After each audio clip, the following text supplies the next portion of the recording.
মালের পাহাড়ে চাপা পড়ে গেলাম আমি। তো নমস্কার বন্ধুরা, গুরুজনদের আমার প্রণাম, ছোটদের ভালোবাসা আর সমবয়সীদের বুড়ো আঙ্গুল দেখিয়ে আজকের দিনটা শুরু করলাম। আজকে অনেক সকালে উঠে স্নান ফান সেরে নিয়েছি, সেই জন্য একটা আলাদাই ভাব। তার কারণ আজকে সকাল সকাল বেরিয়ে পড়েছি মেটিয়াবুরুজ যাওয়ার উদ্দেশ্যে দোকানের জন্য মাল কিনতে।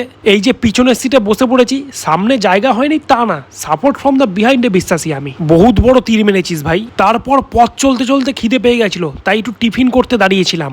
সকালবেলায় একটাই অসুবিধা ভাই, হাগা ক্লিয়ার হয় না, তাই খাওয়ার পরে যদি হাগা পেয়ে যায় সেই জন্য কোনো জায়গা আছে নাকি ওটাই দেখছিলাম। না, পুরো মাঠ ফাঁকা, তার সাথে ওয়েদারটাও চাঙ্গা। খা ভাই খা।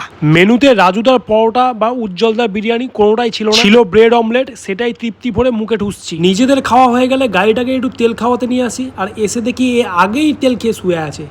ওঠ, ফুল চ্যারেট হয়ে শুয়ে আছে, প্রেমে ছাকা খেয়েছে মনে হয় বেচারা ডগি। এরপর আমরা আমাদের গন্তব্যে পৌঁছে যাই। এসে দেখি আকাশের অবস্থা আমার মনের থেকেও বেশি কালো হয়ে পড়ে রয়েছে। না ইয়ার কি মারলাম, আমার মন কাছের থেকেও বেশি পরিষ্কার। এই দেখো নুব ব্লগারের মতো গোল গোল ঘুরছে। তো এরপর আমরা ওস্তাকারে ঘরে ঢুকে যাই আর মাল দেখতে শুরু করে দিই। এত অপশান যদি লাইফেও থাকতো। যাগ্গে, এই যে কিছু মাল বাছাও হয়ে গেছে। মার্কেটে এন্ট্রি নিলেই সবাই সাইড হয়ে যায়, দেয়ারপাড়া সেট বলে কথা, অত সোজা না ব্যাপারটা। তো যাই হোক, মাল কিনে বেরিয়ে পড়েছি। আর এই যে দ্বিতীয় হুগলি সেতু ক্রস করছি, এর নিচেই সবাই প্রেম করে। তোমরাও যদি করে থাকো কমেন্ট বক্সে জানিও। আর এই যে মালে গাড়ি পুরো ভর্তি ভাই, কোনো রকমের নিজের জন্য একটু জায়গা করে নিয়েছি। এভাবেই গোটা রাস্তা চলে আসলাম, কারণ কষ্ট না করলে কেষ্ট মেলে না। আর তোমাদের যদি ভিডিওটা ভালো লাগে তাহলে একটু কষ্ট করে সাবস্ক্রাইব করে দিও। আজকের মতো ভিডিওটা এই পর্যন্তই, বাই।